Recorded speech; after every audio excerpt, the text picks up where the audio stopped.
Vamos lá, como anunciado aí pelo João, a gente vai falar um pouquinho nessa 1 hora e 20, sobre um tema que eu particularmente sou super apaixonada, que é o metabolismo de fármacos, tá? E eu espero, ao decorrer desse tempinho dedicado a essa palestra sobre fundamentos do metabolismo, que vocês também se sintam bastante motivados e, em algum momento, decidam nos visitar aqui no Instituto de Ciências Biomédicas da Universidade Federal do Rio de Janeiro, particularmente nos laboratórios vinculados ao programa de pós-graduação em farmacologia e química medicinal, para conhecer os nossos laboratórios, tá?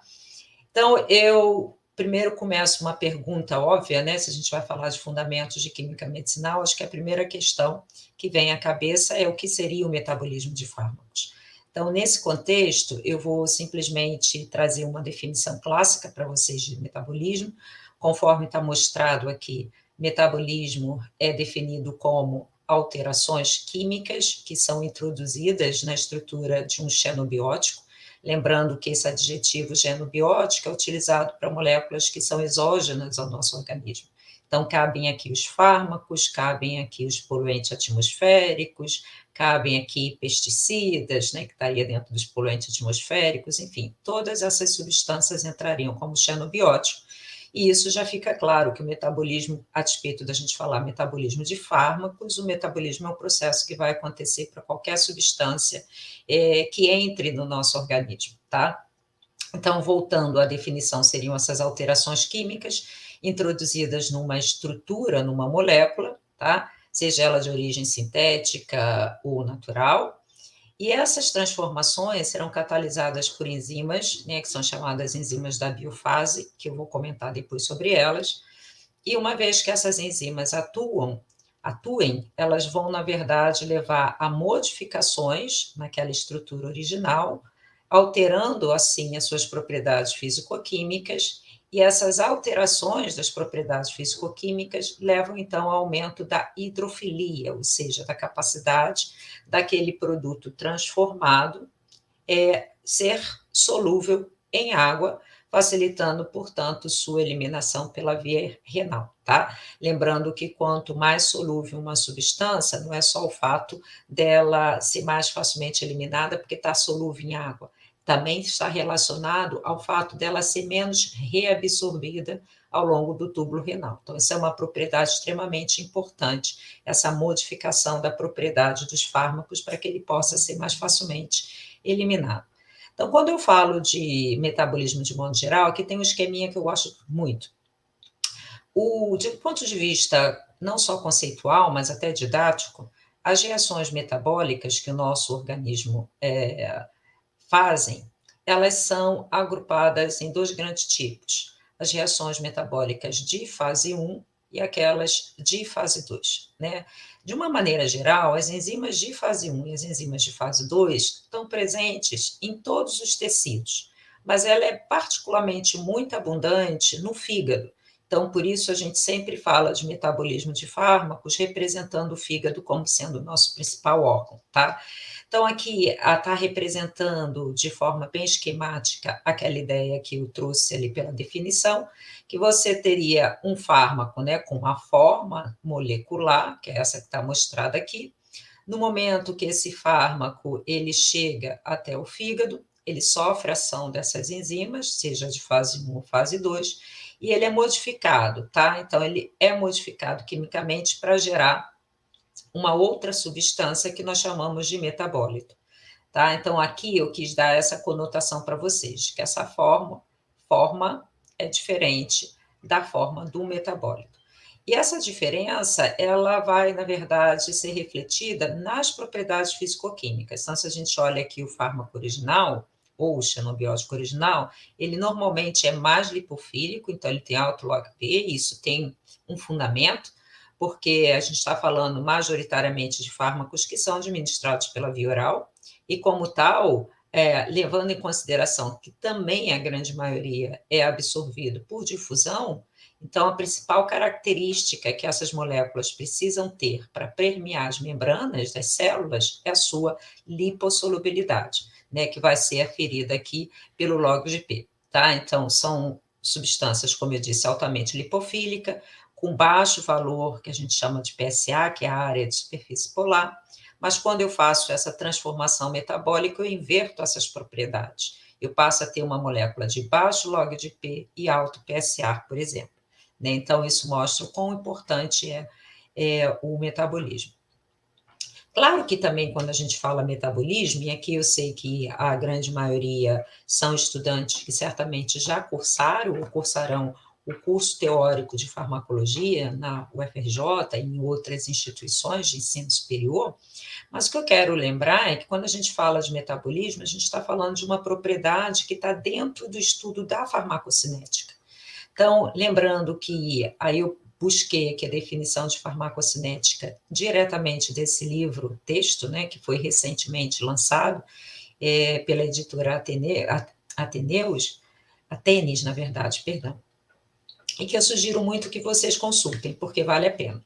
Então, do que a gente entende pela definição aqui, a farmacocinética é o estudo quantitativo do movimento de entrada, de disposição e de saída dos fármacos do organismo, né? Que classicamente a farmacocinética ela é descrita por meio dos processos que a gente aprendeu por essa sigla, ADME, e que, na verdade, significa absorção, distribuição, metabolismo e excreção. Então, quando a gente fala de metabolismo, por isso destacado aqui em vermelho, ele tem todo um contexto no ponto de vista da compreensão do próprio fenômeno farmacocinético de uma molécula, tá?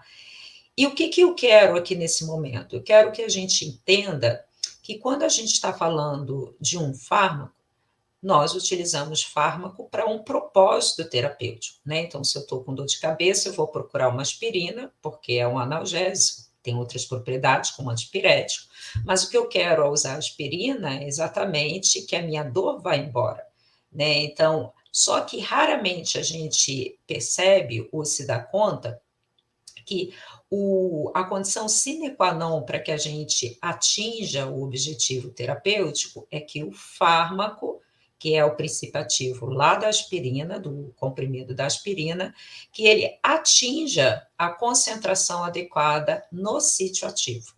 Então, é fundamental que a gente entenda o seguinte: quando eu faço uso do medicamento, eu vou ficar de novo no exemplo da aspirina, tá? Então, se eu pego lá meu comprimidinho de aspirina e ele tem 1 grama, tá? Não significa dizer que a resposta clínica, que seria o meu efeito analgésico, ele decorra desse exatamente 1 grama. O que eu quero dizer com isso? Quando eu administro 1 grama, automaticamente, ao longo dessa passagem do fármaco pelo nosso organismo, a gente vai ter a fase farmacocinética sendo atuante, né? Então, uma vez que ela atua, ela vai modular a concentração plasmática, então a gente vai ver à frente que eu administro uma dose e raramente é a mesma dose administrada ou a mesma quantidade em massa administrada que chega até o plasma. Aí, em seguida, a gente tem que saber que essa concentração do plasma ela tem uma equivalência à concentração da substância na biofase, ou seja, no sítio de ação, onde o fármaco vai atuar.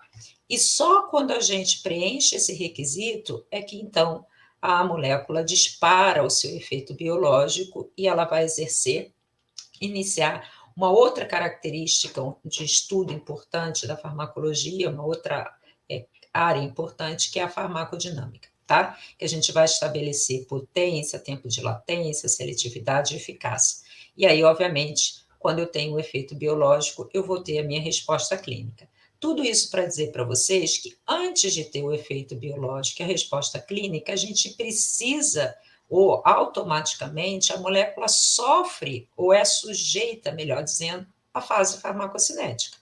Então, compreender a farmacocinética, muitas vezes, ela é muito mais importante no início de qualquer projeto de pesquisa na área de fármacos do que nós possamos imaginar.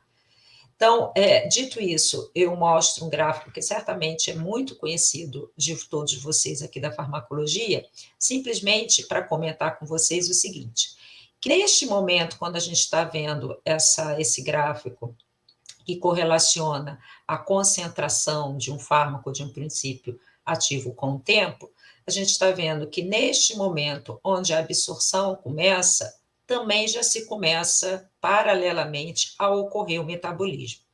E é dentro dessa perspectiva que eu quero destacar uma questão super importante para vocês. Então, quando eu voltando lá, né, o meu exemplo da aspirina, e eu vou pular talvez esse, porque ele esse slide, porque eu acho que ele é muito poluído, mas vamos voltar para esse aqui. Quando a gente está olhando especificamente lá o meu comprimido de aspirina, nessa formulação que tem 500 miligramas, então eu uso pela via oral. Quando eu uso esse medicamento pela via oral, muitos de vocês já ouviram falar sobre a fase que a gente chama de farmacêutica, né? O efeito do remédio teria para que um medicamento tenha efeito, a gente passa pela fase farmacêutica, a fase farmacocinética e a fase farmacodinâmica. Então, a fase farmacêutica é aquela que esse comprimido vai se desintegrar, vai depois sofrer uma dissolução, e é fundamental que, né, essa dissolução ela aconteça, porque aí a gente tem certeza que a partícula, o princípio ativo, está solúvel em água, e essa é uma propriedade importante também para o efeito. Então, quando eu estou fazendo isso por via oral, então já imaginando que esse comprimido já sofreu a desintegração e a dissolução, ele está entrando aqui pelo trato gastrointestinal, vem pelo esôfago, entra no estômago, continua aqui é 100% da dose, então essa aqui era 500, aqui é 100%, mas vejam que curioso, à medida que esse medicamento ele vai passando pelo trato gastrointestinal, então a gente vê nitidamente aqui isso chegando no intestino delgado, a gente começa a ter perda daquela dose original. Então, quando passa aqui pelo intestino delgado, a gente já tem uma perda de 30%, ou seja, 70% apenas dessa dose de 500 miligramas é aquilo que, na verdade, vai ser transportado através da veia porta até o fígado. E depois que chega no fígado, tá, é que finalmente vai cair na circulação sistêmica, né, e preencher aquele requisito, né? Nós vimos no slide anterior que a concentração plasmática, ela é importante porque ela é vista como sinônimo da concentração que o fármaco, numa abordagem minimalista, de que o fármaco chega ao seu local de ação, tá? Então, no caso da aspirina, olha que curioso, né? Eu acho bem legal isso a gente mostrar. No caso da aspirina, todo esse processo que acontece antes do fármaco chegar na circulação sistêmica propriamente dita, faz com que a gente tenha uma perda que é extremamente alta dessa concentração inicialmente administrada. A gente administra 500 miligramas e a gente, na verdade, chega ao sangue somente 75 miligramas. Por que que isso acontece? Olha, de forma muito simples, a gente tem que entender, e uma das principais razões para essa questão está diretamente relacionada à temática que a gente está abordando aqui, que é o metabolismo. Quando a gente olha particularmente as enzimas que estão presentes aqui no intestino e no próprio fígado, a gente observa que o intestino já tem enzimas metabólicas, tanto de fase 1 quanto de fase 2, e a mesma coisa acontece com o fígado, que tem ainda um quantitativo e uma representatividade de enzimas de fase 1 e fase 2 muito maior do que aquelas que são encontradas no próprio intestino. Então, toda vez que a minha molécula tem um sítio passível de sofrer metabolismo, esse metabolismo pode acontecer antes da substância chegar à circulação sistêmica, dando aquilo que a gente denomina como metabolismo de primeira passagem ou metabolismo pré-sistêmico. Como o nome já sugere, o metabolismo que acontece antes do fármaco chegar à circulação sistêmica. Então, voltando aqui ao nosso exemplo, que é a aspirina, o que a gente observa, na verdade, que das 500 miligramas que são utilizadas lá no comprimido, 425 miligramas foram totalmente perdidas, né? Então, viraram, vamos dizer, entre aspas, né, lixo, foram transformadas em um metabólito e desperdiçadas do ponto de vista, né, quando a gente pensa em economia, inclusive, de átomos, né? Porque se você imagina que se não houvesse esse metabolismo que está sendo descrito aqui no intestino e no fígado, eu poderia ter no meu comprimido, de repente, 75 miligramas, tá? Mas a gente tem uma dosagem muito maior para que chegue uma dosagem menor, mas suficiente para disparar o efeito biológico. Então, isso tudo tem a ver com aquela questão que eu comentei com vocês, que é a concentração plasmática, ela é fundamental para assegurar a concentração adequada no sítio da biofase. e como nós vimos, só assim é possível ter a resposta biológica, e o metabolismo é muito importante nesse contexto, não como o único, mas como uma das propriedades dentro da farmacocinética que é essencial. Aí, claro, outra pergunta se impõe, né? Se eu quero tanto vender essa propriedade, eu preciso entender quais são as implicações do ponto de vista farmacológico do próprio metabolismo.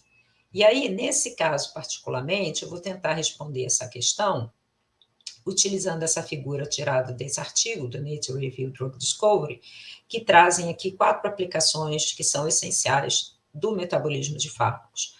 O metabolismo de fármacos, ele tem um impacto direto sobre algumas propriedades farmacocinéticas, como, por exemplo, a meia-vida e a depuração, e também sobre a biodisponibilidade. A gente vai ver que o metabolismo ele interfere com a resposta farmacológica, ele está diretamente relacionado ao aparecimento também de toxicidade, não só hepática, mas toxicidade de forma genérica, e existe uma relação também direta entre o metabolismo de fármacos e algumas interações fármaco-medicamentosas, que a gente chama, ou mesmo as interações fármaco-alimento, tá?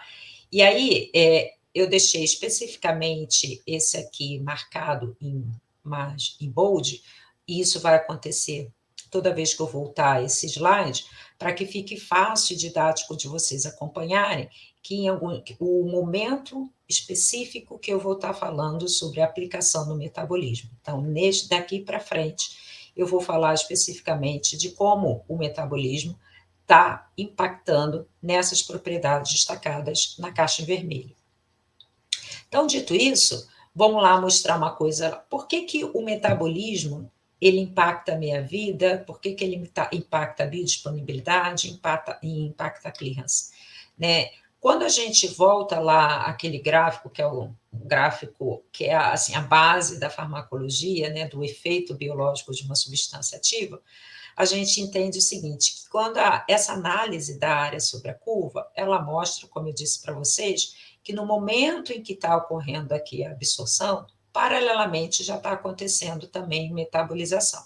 Mas esse incremento na curva significa que a velocidade com que a molécula está sendo absorvida é muito maior do que a velocidade com que ela está sendo metabolizada. Quando a gente chega aqui no topo, né, que você tem essa, como se fosse esse platô, a gente tem o equilíbrio dessas duas propriedades, e aqui embaixo a gente tem o contrário, o metabolismo ele está muito mais acelerado do que a própria absorção, né? Então já está metabolizando e eliminando aqui na descida.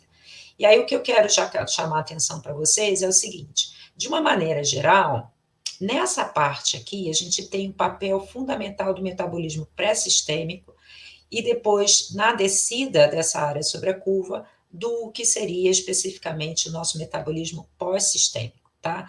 Então, como eu disse para vocês, isso terá um impacto, porque a biodisponibilidade ela é afetada por características como a solubilidade da molécula na fase farmacêutica, ela é afetada pela permeação e, portanto, pela absorção da molécula e também a sua estabilidade metabólica, tá?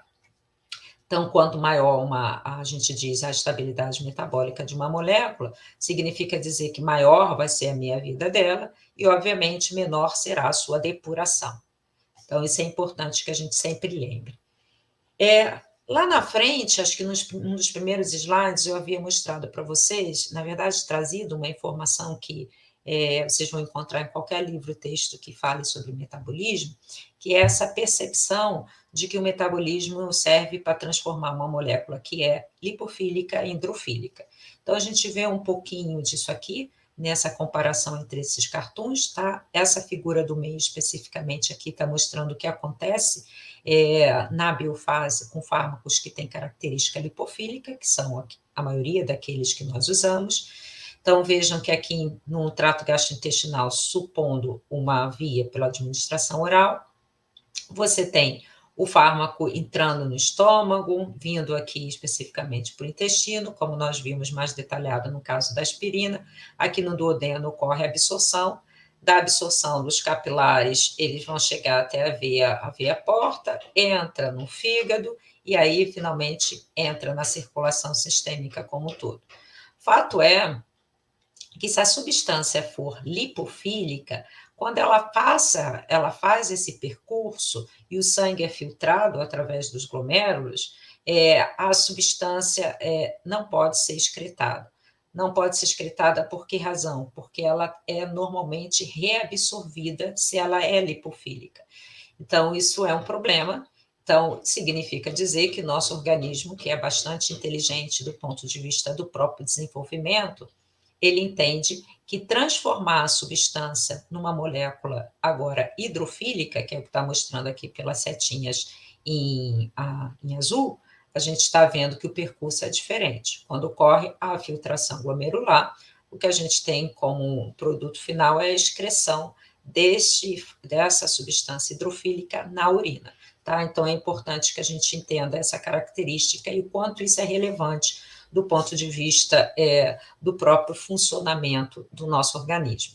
Então, eu havia comentado para vocês que o metabolismo é catalisado por enzimas, e aí a pergunta que se impõe agora é que enzimas são essas que catalisam, ou que biocatalisam essa transformação. Então, são várias as enzimas, eu vou mostrar, mas antes eu queria usar esse espécie de fluxograma que eu trago aqui para vocês, e aí eu peço super perdão para vocês, eu estou vendo aqui que tem vários slides que ficaram, na verdade, ao passar do meu computador para outro, ficaram desconfiguradas, tá? Então eu peço desculpa, assim, já desde já. Mas a ideia aqui é exatamente usar esse fluxograma para mostrar o que a gente espera quando a gente está falando de metabolismo de fármacos, tá? Então, como eu havia chamado a atenção, o metabolismo de fármacos, ele é classicamente dividido em metabolismo de fase 1 e metabolismo de fase 2. O metabolismo de fase 1 engloba reações de oxidação, redução e hidrólise, e o metabolismo de fase 2 engloba um conjunto de reações que são chamadas de conjugação, mas que tem nomes particulares que estão mencionados aqui. Conjugação com ácido clorônico, sulfatação, etc. e tal. Então, o que eu espero? Toda vez que eu tenho um fármaco, tá?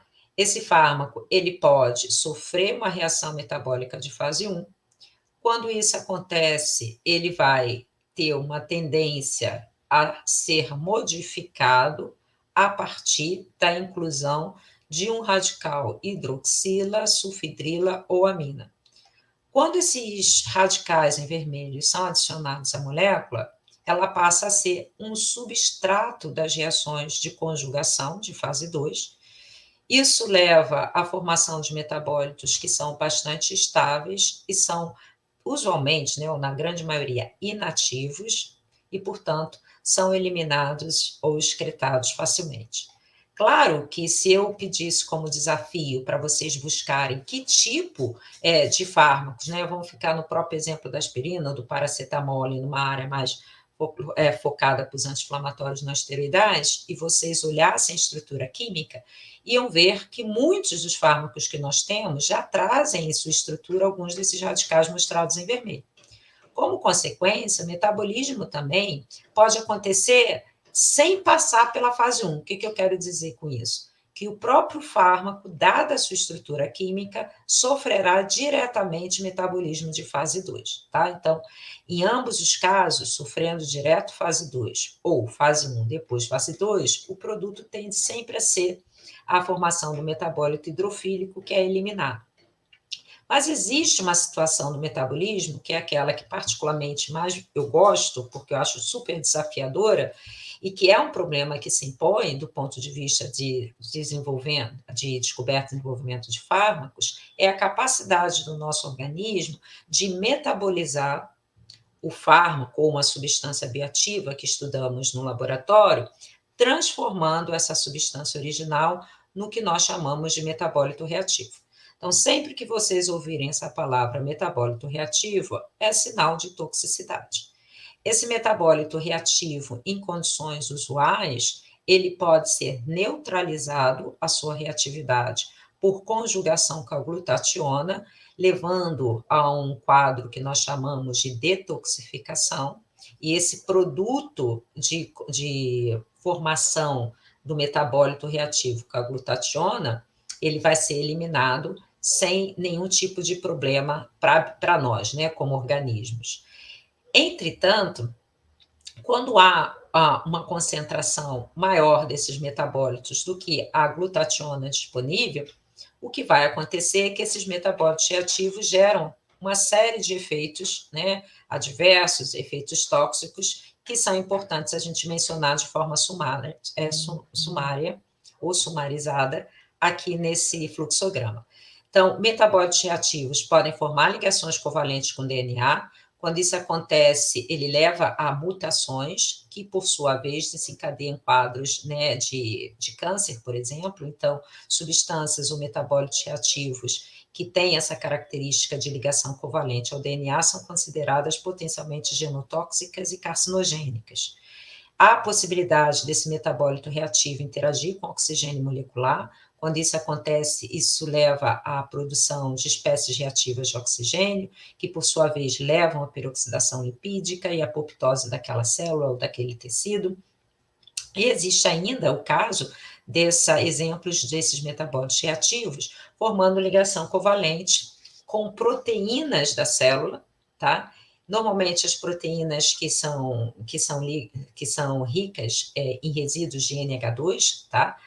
E essa ligação, ela leva ao que a gente chama aqui, né, de adulto proteína fármaco ou proteína, substância bioativa, e quando isso acontece, o nosso organismo identifica essa proteína como sendo não self.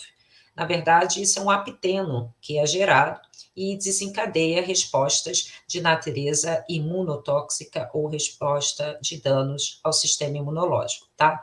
Então, veja que o metabolismo não é só bonzinho, o metabolismo ele pode ser bastante vilão, e é exatamente por isso que é fundamental que a gente estude o metabolismo, que é a prática que vocês vão ter ao terminar essa aula prática, com muita antecipação, para que a gente possa imediatamente detectar substâncias ou metabólitos que têm potencial tóxico e que vão impedir o desenvolvimento da molécula que nós selecionamos como sendo protótipos ou como selecionamos sendo candidatos de fármacos, tá? Como eu disse, eu trago aqui para vocês nessa tabela quem são essas enzimas. Então, aqui a gente tem as enzimas que compõem o metabolismo de fase 1 e aqui embaixo aquelas que compõem o metabolismo de fase 2, tá?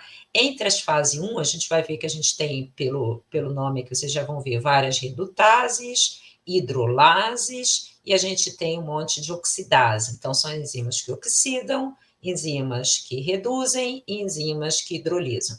Cada uma dessas enzimas tem vamos dizer, distribuição subcelular particular, e esse dado é importantíssimo quando a gente vai estudar o metabolismo de fármacos. Vou chamar a atenção aqui para vocês do citocromo P450. Esse complexo enzimático é o complexo, sem sombra de dúvida, mais importante no contexto de metabolismo oxidativo, e ele está presente exatamente no microsoma, razão pela qual vocês vão, aqueles que tiverem interesse em acompanhar a literatura sobre estudo do metabolismo, vão ver que é muito, mas muito prevalente o uso dos microsomas como biomatriz para estudar metabolismo de fármacos, tá? Já, por sua vez, as enzimas de fase 2, à exceção da glicuroniltransferase, que está presente no microsoma, todas as demais são encontradas apenas no citossol da célula, tá? E por que eu chamei aqui o CIP como sendo muito importante? Porque quando a gente olha esse dado, que nem é tão recente assim, é de 2005, tá? Mas eu acho que eu tenho um outro slide ainda mais recente. O que a gente vê? Primeiramente, aqui nessa primeira barra, que o metabolismo, tá, hepático, ele é muito prevalente do ponto de vista quando a gente está olhando a depuração do fármaco, tá? De uma maneira geral. E depois, quando a gente analisa que enzimas estariam envolvidas nesse processo de metabolismo, em azul a gente tem a CYP, mostrando que de fato é uma enzima muito importante no contexto do metabolismo de fármacos. Esse artigo é bem mais recente, ele traz aqui dados já que seriam de análise de fármacos aprovados entre 2005 e 2016, e o que a gente observa que é a mesma coisa, que quando todos esses fármacos são colocados sobre o mesmo prisma e se faz esse estudo de com que enzimas ou quais enzimas metabolizam esse conjunto, a gente vê que 54% deles é metabolizado pela CYP P450, citocromo P450. Então, esse é um dado muito importante. E quando a gente faz agora, assim, uma análise mais pontual de qual CYP, de fato, é a mais importante ou mais prevalente no metabolismo de fármacos, a gente vai se deparar com esse resultado aqui, que é a CYP 3A4, sendo responsável por 64% do metabolismo de todos os fármacos aprovados pelo FDA entre 2005 e 2016. Então, é um número muito legal. Quero destacar aqui também um outro dado que eu acho que é relevante aqui para vocês, tá? Quando a gente fala de CYPs, né, particularmente, a gente, e dada essa importância aqui da CYP 3A4, a gente tem que entender que quando eu tenho uma molécula que eu estou estudando e eu descubro que ela é substrato da CYP 3A4, isso pode ser um problema para o desenvolvimento. Por quê? Porque a CYP 3A4, ela não só é abundante no fígado, como ela também é abundante no intestino. Então, se a minha substância ela é substrato da CYP3A4, há uma enorme probabilidade de que ela tenha um metabolismo pré-sistêmico acelerado. E isso vai levar a que essa molécula tenha uma baixa biodisponibilidade, por exemplo, quando administrada por via oral, tá? Então, são várias questões associadas e que a gente pode discutir depois. Então, quando a gente pensa em CYP, como eu disse, é um complexo enzimático muito diverso. Para vocês terem uma ideia, são 57 genes que codificam essa enzima humana, a CYP 450, mas esses 57 genes, na verdade, essa proteína, né, estão divididas em 18 famílias e 44 subfamílias. As 44 subfamílias estão mostradas aqui na coluna 2 e as 18 famílias mostradas na primeira coluna. Só é importante para a gente aqui frisar que o citocromo P450 tem papel fisiológico fundamental para várias questões que são realizadas do nosso organismo, né? Então, vou dar um exemplo aqui, por exemplo, só para ficar. A CYP, por exemplo, 19, ela está diretamente relacionada à biossíntese de estrogênio, tá? Se a gente pensasse, por exemplo, na CYP 39, ela está relacionada ao metabolismo do colesterol, e assim vai. Mas, felizmente, né, porque trabalhar com tudo muito complexo é mais difícil, dessas 18 famílias, só 3 estão relacionadas ao metabolismo de fármacos ou de xenobióticos. A família 1, a família 2 e a família 3. Então, do ponto de vista do estudo do metabolismo, ou do estudo do metabolismo oxidativo, são as 3 famílias que me interessam, né, ou que nos interessam, para ficar de uma forma mais genérica. É importante que a gente entenda a nomenclatura da CYP, eu vou passar aqui rapidamente. Então, quando eu falo, por exemplo, que nem aquele dado, né, 64% dos fármacos entre 2002 e 2005 e 2016 eram metabolizados pela CYP3A4. Então, o que isso significa, né, quando eu uso essa nomenclatura? Significa dizer que é a proteína CYP humana, tudo com letra maiúscula, tá? Então, é superfamília, da família 3, da subfamília A e da isoenzima 4 é que tem esse predomínio no metabolismo dos fármacos, tá? Quero chamar a atenção que essas enzimas, né, CYP, são proteínas ligadas à membrana do retículo endoplasmático liso, daí a questão delas serem encontradas com abundância dentro dos microssomas, tá? A outra questão importante é que elas estão presentes em altas concentrações no número enorme de tecidos, tá? Fígado, rins, vias nasais, cérebro, pele, intestino. E eu destaquei aqui em azul fígado e intestino, porque esses dois são bastante fundamentais no contexto da gente entender a própria biodisponibilidade da molécula, tá? Uma vez que a gente já viu que eles vão diretamente impactar tanto no metabolismo pré-sistêmico quanto no metabolismo pós-sistêmico. Então, eu trago aqui uma estrutura para vocês, assim, uma imagem bonita, para que a gente possa perceber aqui onde fica exatamente a CYP, tá? Vou passar esse slide mais rapidinho, porque estou tendo a impressão aqui que eu estou contabilizando o meu tempo, mas que eu estou falando assim bastante devagar aqui para o meu ritmo, então eu peço desculpa, mas se vocês depois, se assim quiserem, eu posso voltar mais detalhadamente em alguma informação, tá? O que eu quero destacar também?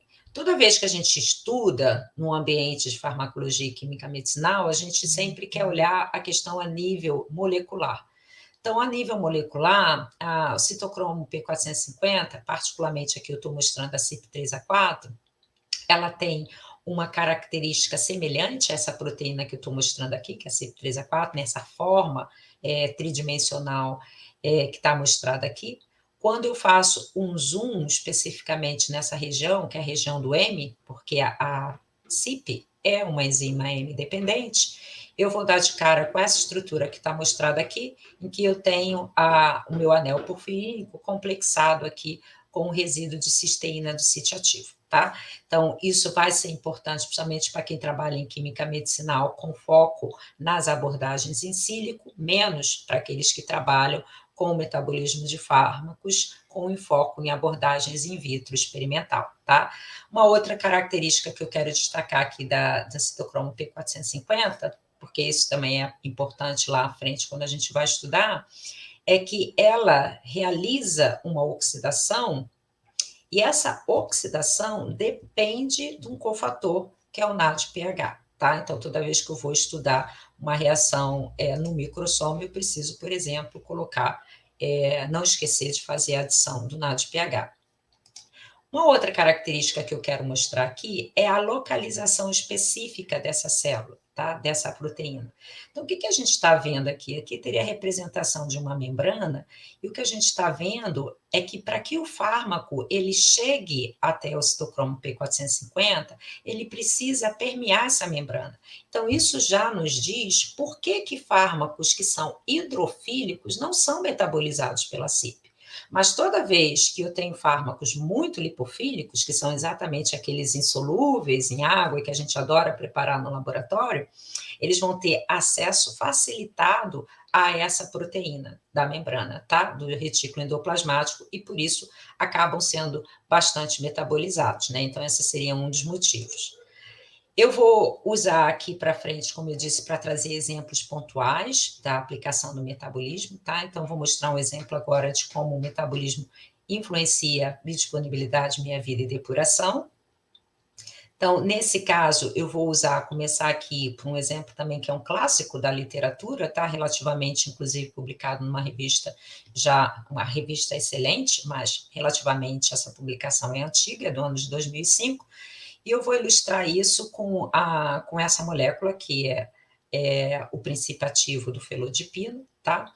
Então, essa molécula especificamente, tá? Ela pertence à classe da dihidropiridina e é utilizada como antihipertensivo. Então, quando a gente usa o felodipino, tá? Aqui está mostrado a felodipina, que acho que em português é o mais correto. A gente está dando aqui o comprimido com a mesma dose que está lá na caixa, os 100%. Então, aquela mesma história. Você entra no trato gastrointestinal, passa pelo esôfago, chega aqui no estômago, 100% ainda. À medida que passa pelo intestino, tá?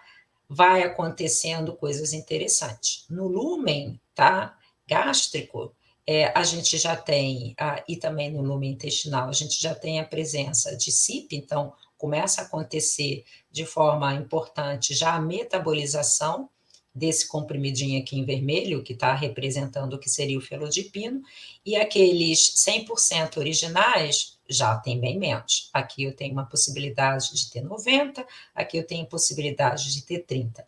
Então, estou absorvendo somente esse percentual pequeno, e depois que eu absorvo, como nós já vimos, através da veia porta, isso cai na circulação sistêmica, e dependendo de paciente para paciente, a gente pode ter apenas 15% da concentração inicial. Então, a biodisponibilidade seria de 15% no caso da felodipino, e pode chegar ainda, no caso da felodipina, a 45%, dependendo de indivíduo para indivíduo. O que é isso, professor? É possível variar tanto?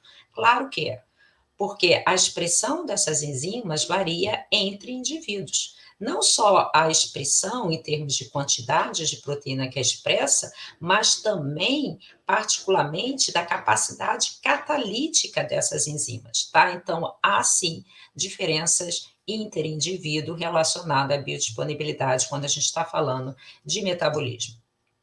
Outro exemplo assim que eu gosto muito, e a estrutura aqui desapareceu, e pelo jeito nem vai voltar de novo, então deixa eu voltar aqui, mas eu peço desculpa para vocês sobre isso, é uma comparação fenomenal que eu acho. Quando a gente olha especificamente a xilocaína, que é o anestésico local muito utilizado, a gente deve lembrar que a xilocaína tem um irmão, que é a procainamida, que está mostrado aqui.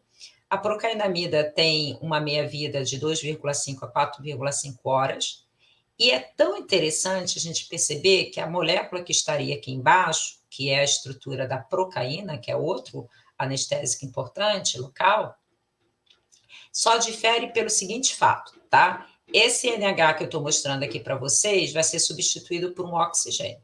Só que esse simples fato, quando a gente fala simples fato, muda a função química, né? Então, a procainamida é uma amida e a procaína que estaria aqui embaixo é um éster.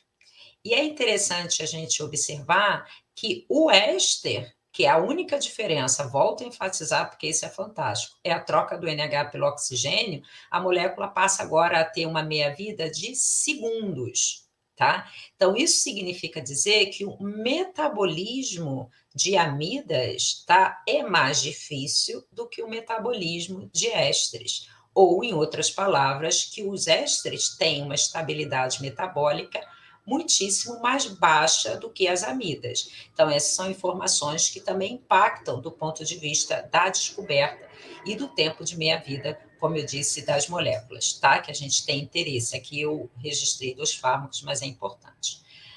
Nesse próximo exemplo, eu gostaria de destacar como o metabolismo pode influenciar no perfil de atividade farmacológica de uma determinada molécula. Para isso, eu quero destacar aqui um conceito que é super importante, está super na moda, que é o polimorfismo das enzimas do citocromo P450, tá? Então, quando a gente fala em enzimas, né, elas podem ser moduladas positivamente ou negativamente por vários fatores que estão mostrados aqui, mas o que eu quero destacar especificamente para vocês é esse, é o polimorfismo.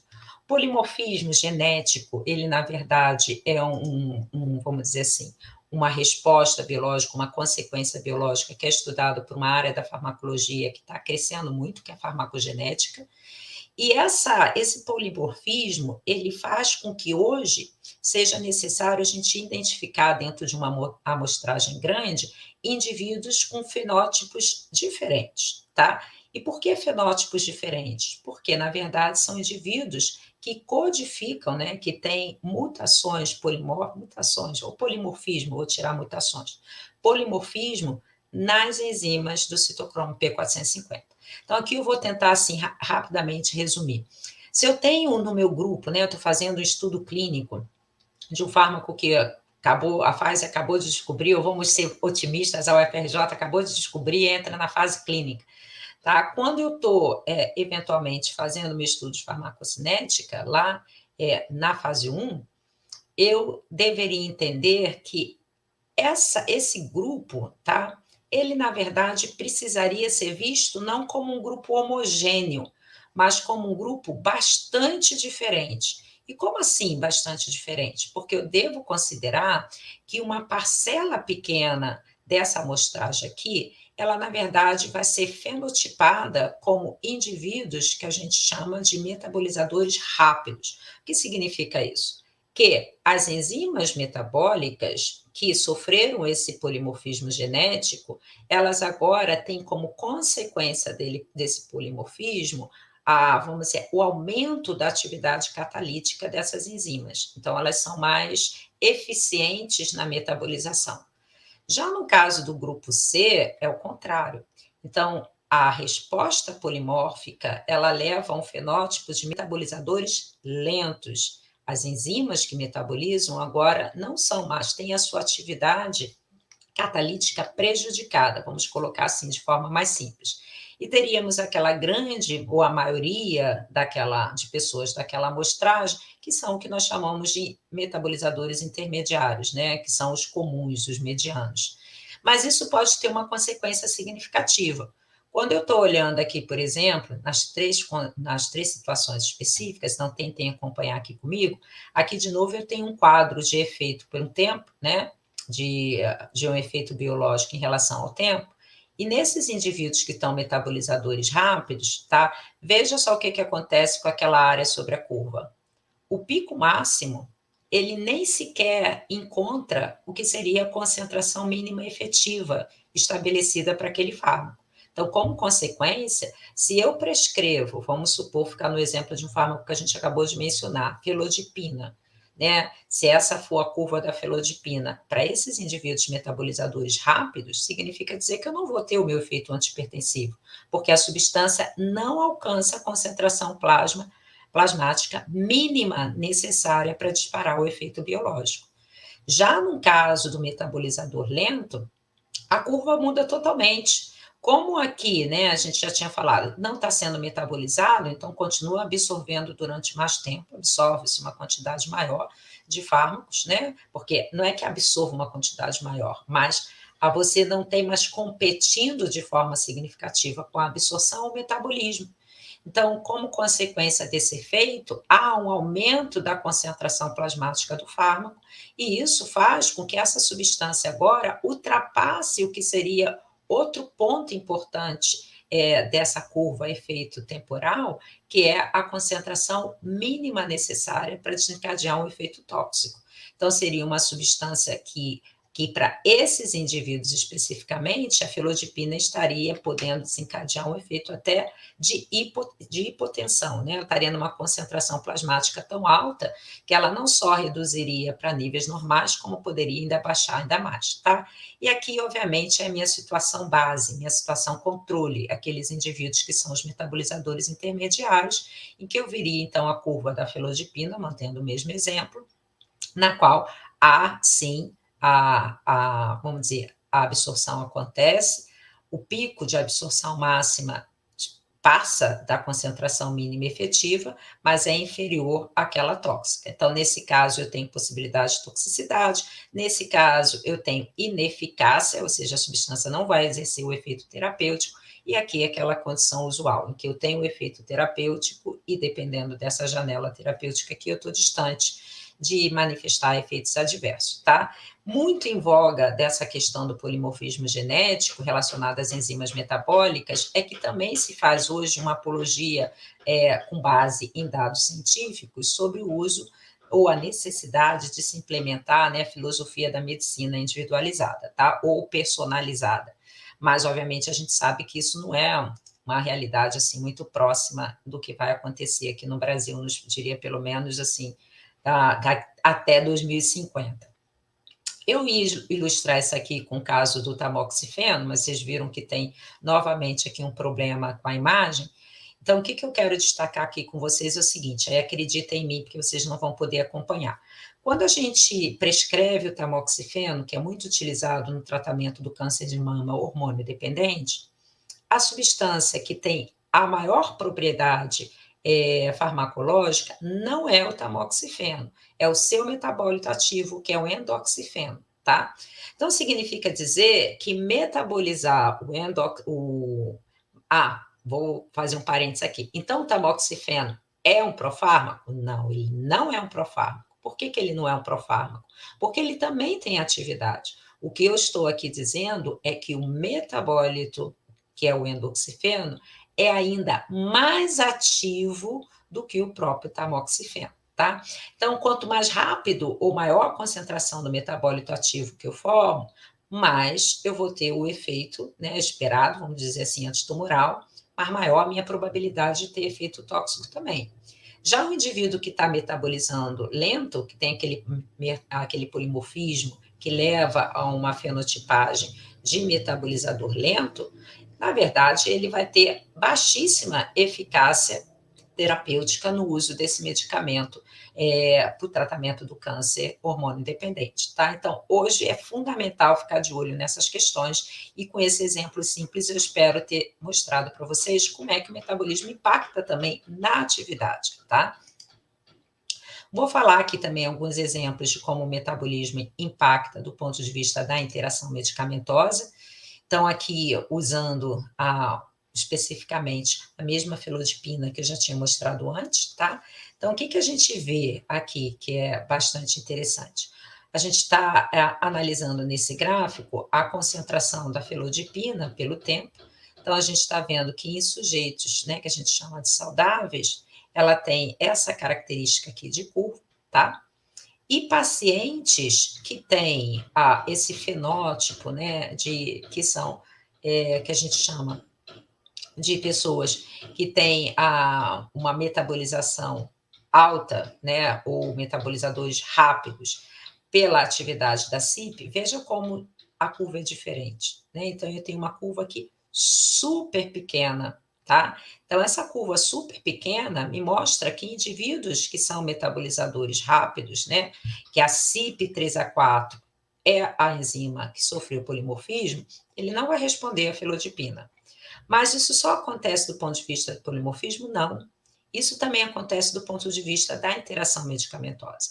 Porque eu vou dar um exemplo. Eu posso ter um indivíduo com epilepsia que se trata com fenobarbital. Esse indivíduo adquire hipertensão e o médico pede para ele que ele se trate com a felodipina. Neste caso, eu estou tendo uma interação medicamentosa do ponto de vista farmacocinético. Por quê? Porque a felodipina é substrato da CYP. E o fenobarbital é um indutor enzimático dessa enzima. O que significa isso? Ele vai aumentar a produção dessas enzimas. Então, quando eu prescrevo felodipina para um indivíduo que está se tratando com fenobarbital e, portanto, tem uma quantidade muito maior de CYP3A4, eu vou estar, na verdade, fazendo com que a molécula, ao ser administrada, a felodipina, ela seja rapidamente metabolizada, que é mesmo o gráfico que seria mostrado aqui nesse momento, e, portanto, ela não chega à concentração necessária para o efeito biológico, tá? Então, vou ficar aqui só com esse exemplo, teria outros aqui que a gente pode voltar também. Então, tem que sempre ficar de olho. Só destacar que essa interação medicamentosa, do ponto de vista do metabolismo, ela não acontece só entre fármaco e fármaco, ela pode acontecer fármaco-alimento. A toranja é um exemplo clássico, então fiquem bastante atentos com isso, porque a toranja é um importante indutor da CYP3A4. Na verdade, é um importante inibidor, né? O fenobarbital do slide anterior era indutor, e a toranja, ela é ao contrário, ela inibe. Então, se ela inibe a CYP3A4, o que ela vai fazer não é diminuir a concentração plasmática, é aumentar a concentração plasmática da felodipina. Então, só vamos olhar aqui, por exemplo, nesse parâmetro aqui, o que é esperado da concentração plasmática da felodipina quando o indivíduo usa com água ou usa com o suco da toranja. Então, veja só aqui em água, qual é o perfil da área sobre a curva, tá? Da felodipina, quando eu comparo agora com o perfil da área sobre a curva, quando da associação da felodipina com o suco de grapefruit. Esse aumento enorme da concentração plasmática é responsável, não, é uma consequência exatamente do fato da toranja, um produto natural que está presente aí na toranja, ser o inibidor da CYP3A4, tá?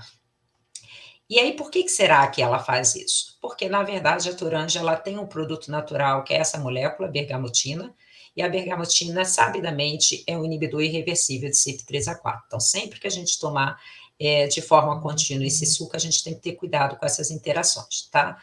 Vou passar aqui, porque a gente não vai ter tempo também, de vários exemplos, e mostrar aqui para vocês o que seria agora o perfil do metabolismo do ponto de vista de relação com a toxicidade. Quando a gente fala toxicidade, metabolismo dependente, a gente tem que entender o seguinte, primeiramente, né, que a toxicidade é um dos grandes motivos para a proscrição de fármacos, né, isso a gente já sabe. E quando a gente fala de toxicidade de fármacos, ela pode acontecer por mecanismos diferentes, tá?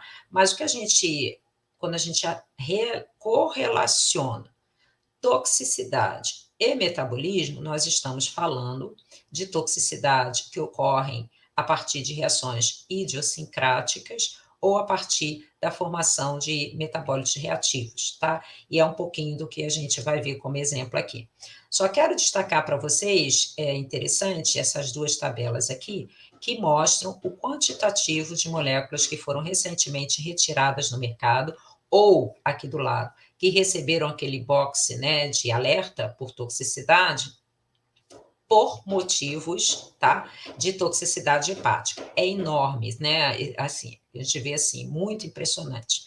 E aí eu marquei aqui com a setinha vermelha qual é o mecanismo molecular dessa toxicidade hepática. Vejam que a grande maioria é a formação de metabólitos reativos. Então, conhecer o metabolismo dos fármacos é fundamental, não tem chance para que a gente, assim, não tem não gostar, eu tenho que conhecer. E quando a gente fala também de toxicidade metabolismo, o exemplo que é assim o mais emblemático, né, eu diria que o mais clássico de todos, é a toxicidade do paracetamol metabolismo dependente. Então a gente sabe que o acetaminofeno, ou paracetamol, é um analgésico bastante comum no Brasil, embora existam alguns lugares no mundo que a venda do paracetamol é proibida, tá? Principalmente na Europa. E aí, o que, que a gente precisa entender? Que o paracetamol, o acetaminofeno, em condições normais, ele vai ter em torno daqui de 80, de 95% a 85% do seu metabolismo para transformar nesses metabólitos que estão mostrados aqui, que é o metabolismo de sulfatação e glicuronidação, que são considerados metabólitos inativos, facilmente eliminados. Entretanto, de 5 a 15% da concentração que se usa, né, da dose inicial lá do acetaminofeno, é transformada, é oxidada nesse metabólito que é o metabólito reativo, tá? Essa oxidação, ela preferencialmente acontece por ação de duas isoformas, a CYP1A2 e a CYP2E1, então automaticamente o indivíduo que tem polimorfismo nessas isoformas e que a fenotipagem é de metabolizador rápido por essas enzimas, significa dizer que ele é muito mais, muitíssimo mais sujeito ao efeito tóxico do paracetamol, tá? Então, aqui, o metabólito reativo, como eu havia dito para vocês, ele é neutralizado na biofase pela glutationa, então é possível encontrar esse metabólito aqui que não é tóxico, né? Então, a glutationa interagiu com o sítio eletrofílico e acabou com essa alegria ruim, né? Da molécula ter esse potencial citotóxico, razão pela qual também, quando há intoxicações com paracetamol, o que se faz em termos ambulatórios é o tratamento do paciente com essa substância que está aqui, que é a acetilcisteína, tá? Porque esse SHzinho aqui da acetilcisteína, ele vai mimetizar exatamente o que seria a sulfidrila da glutationa. Então, são todas questões importantes. Eu não vou ter tempo de mostrar todos os meus exemplos, mas eu queria trazer um aqui que eu acho muito legal, assim, para vocês, tá? Gente, assim, perdão, a gente devia ter testado antes, tem várias estruturas que não apareceram. Mas eu vou ficar aqui com esse último exemplo aqui, por exemplo, da furosemida, porque também é um antidiurético utilizado para hipertensão, a gente falou bastante.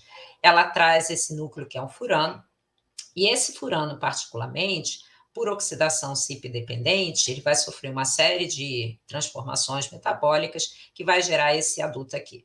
Essa substância, ou esse metabólito, ele é extremamente tóxico. Então, ele não só é hepatotóxico, como ele também tem toxicidade renal, tá? Então, vejam que substâncias que são relativamente comuns, que a gente compra livremente, são tóxicas a partir do momento que o nosso organismo a transforma em um metabólito reativo. Tá? Então, a gente precisa ficar bastante de olho nisso. Então, eu vou passar aqui vários e vou chegar onde a gente quer para poder abrir para vocês verem a nossa prática. Se o metabolismo é tão fundamental, ele tem que ser estudado. Então, ele vai ser estudado desde a fase inicial, lá da etapa de descoberta, como eu falei, e vai continuar a ser estudado até a fase clínica, né, a fase 1. E como é que a gente estuda o metabolismo? Existem três abordagens possíveis. Uma abordagem que é particularmente aquela mais simples, mais rápida, mas também a menos preditiva, que é a abordagem em sílico, tá? Que vai usar softwares específicos para isso, pode usar uma abordagem dinâmica molecular, também de docking molecular, não importa, tá? Existe a abordagem in vivo, obviamente, que tem que ser empregada do ponto de vista de modelos pré-clínicos de uma substância candidata, em algum momento isso vai ser feito, utilizando preferencialmente roedores, mas também precisa usar, em algumas circunstâncias, né, animais não roedores, então na grande maioria são macacos e beagle, né? Então esse é um aspecto, e também, como eu disse, isso pode ser feito já em vivo na fase 1, tá? Mas também não é o que nós queremos aqui. Então, assim, o que eu vou enfatizar para vocês é exatamente aquilo que a própria indústria farmacêutica hoje faz, que é adotar como, vamos dizer, modelo padrão ou modelo ouro para estudar o metabolismo na fase de descoberta, pautado nas abordagens in vitro. Quando a gente fala em estudar metabolismo in vitro, a gente está falando, na verdade, em aplicar matrizes biológicas na presença de uma substância de interesse para fazer uma pergunta científica. Que pergunta científica seria essa? Essa minha substância vai ser metabolizada? Aonde ela é metabolizada? Qual a minha vida ela vai ter? Que depuração ela vai ter? Então, todas essas perguntas podem ser respondidas por abordagens in vitro, né? Então, biomatriz, quando a gente está falando de biomatrizes, né, para estudo do metabolismo, eu coloquei aqui as que são mais estudadas. A gente pode usar o próprio hepatócito isolado, a gente pode usar microssoma hepático ou microssoma intestinal, e quando a gente fala nessas biomatrizes, elas podem ser biomatrizes de diferentes espécies animais, tá? Rato, camundongo, coelho, cão, qualquer uma, tá? Então, além do microssoma, como eu falei, tem a fração citossólica, S9, as enzimas recombinantes, e também existe hoje uma tendência a utilizar linhagens celulares, como a EPRG e a EPG2. O fato é que, a partir do uso dessas biomatrizes, eu posso ter uma enormidade de respostas biológicas, determinar, como foi dito, a minha vida, a depuração, a capacidade de formação de adultos covalentes, enfim, muita coisa. E aí o que eu quero mostrar para vocês é o que vocês vão ver na aula de vocês, né, na aula prática, que é um experimento que foi, na verdade, proposto para vocês utilizando essa infraestrutura do nosso laboratório, o LASBio, o Laboratório de Avaliação e Síntese de Substâncias Bioativas, que está situado ali no bloco B, na sala 14, do Centro de Ciências da Saúde da UFRJ, tá? Então, de uma maneira geral, como é que a gente vai fazer isso? Eu vou mostrar assim bem rapidamente, né? Então, primeiro a gente seleciona uma matriz biológica, o exemplo que eu vou mostrar para vocês aqui é o microssoma hepático, tá? Então, esse microssoma, ele foi utilizado para aferir essas propriedades que estão mostradas aqui, a estabilidade metabólica, caracterizar o lugar onde metaboliza, determinar a meia-vida e também identificar as enzimas que são responsáveis por esse processo, tá? Quero também aqui destacar que, assim, embora a gente esteja no contexto de um curso de farmacologia, é fundamental que a gente entenda que o estudo do metabolismo, tanto feito in vitro como em vivo, ele, na verdade, não abre mão, aliás, ele não pode ser feito sem conhecimentos de química analítica, porque a instrumentação analítica da cromatografia líquida acoplada ao espectrômetro de massa é essencial na etapa de caracterização, tá? Então, vou usar aqui um único exemplo de como a gente fez isso. Antes, eu quero só mostrar como é que é possível fazer um microssoma. A gente, na verdade, tem que primeiro identificar o tecido, né? A gente trabalha com tecido hepático de ratos, mas, como eu disse, pode ser de várias outras espécies, né? Então, se coloca aqui a colagenase para fazer digestão, se a gente quiser preparar o hepatócito. Então, esse lado aqui da esquerda vocês desconsideram, eu vou mostrar para vocês o que a gente faz para preparar o microssoma. Tá? Então, a gente vai macerar esse fígado, depois esse homogeneizado, a gente vai fazer uma série de centrifugações diferenciadas, que também não vou ter tempo de mostrar para vocês isso com detalhe, até porque vocês vão ver que é um procedimento assemelhado, que vocês vão observar na aula, e a gente chega ao microssoma. Então, uma vez chegando ao microssoma, o que vai ser feito, como eu disse, é co-incubar com a molécula teste, seguindo uma sequência que é uma sequência meramente bioquímica, tá? Bem tranquila, e no final a gente leva para que o resultado seja analisado no cromatógrafo líquido, acoplado ao espectro de massas. Então, o que a gente vai ter mais ou menos aqui, e eu vou ilustrar, é com uma molécula que deveria estar aqui, que é o 448, tá? Que é uma substância antiasmática importante para o nosso laboratório. Então, quando essa substância ela foi incubada com o microssoma de ratos e foi analisada no cromatógrafo líquido, o cromatógrafo ele gera esses cromatogramas que estão mostrados aqui, e eu vou só mencionar para vocês como é que a gente faz uma leitura desse cromatograma. Então, primeiramente, a gente tem que comparar aqui o tempo zero, que é o tempo em que não houve a reação ainda, né? E a gente identifica, então, o nosso fármaco, que aqui não é um fármaco ainda, é um composto teste, né? Um composto de interesse biológico, um protótipo 448. Então, ele está aqui. Aqui é o que sobra da biomatriz, e aqui tem um padrão interno que a gente usa para quantificar o quanto foi metabolizado. Quando a gente olha já no tempo de 120, por exemplo, minutos depois, o que esse cromatograma nos revela? De novo, o padrão interno. Nós temos aqui o que seria o sinal do 448, que vocês vão ver aqui que praticamente não tem mais nada, tem uma sobra dele aqui, o que significa dizer que ele foi, na verdade, metabolizado, e aparecem dois sinais novos, esse aqui, o M1, e esse aqui embaixo da biomatriz, que é o M2. Então, o que eu concluo analisando o cromatograma A versus cromatograma B.